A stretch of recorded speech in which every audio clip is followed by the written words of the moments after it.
सांगली जिल्हा न्यायालय परिसरात दुचाकींना आग, 3 वाहनं जळून खाक. सांगली येथील जिल्हा व सत्र न्यायालयाच्या आवारात उभ्या असलेल्या दुचाकींना आग लागून 3 दुचाकी जळून खाक झाल्याची घटना घडली.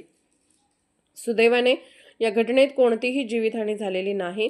मिळालेल्या माहितीनुसार विजयनगर येथील जिल्हा न्यायालयाच्या पार्किंगमध्ये उभ्या असलेल्या एका इलेक्ट्रिक दुचाकीला अचानक आग लागली.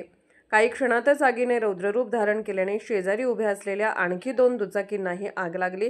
पार्किंग तळमजल्यावर असल्याने काही वेळातच परिसरात धुराचे लोट पसरले. न्यायालयाच्या मुख्य प्रवेशद्वारासमोरच ही घटना घडल्याने सुरक्षा रक्षक, वकील आणि नागरिकांमध्ये एकच खळबळ उडाली. घटनेची माहिती मिळताच अग्निशमन दलाची गाडी तात्काळ घटनास्थळी दाखल झाली. अग्निशमन दलाच्या जवानांनी तातडीने आग आटोक्यात आणली. मात्र या आगीत 3 दुचाकी पूर्णपणे जळून खाक झाल्या. दरम्यान आग नेमकी कशामुळे लागली याबाबत अद्याप स्पष्ट माहिती समोर आलेली नसून संबंधित यंत्रणांकडून पुढील तपास सुरू आहे.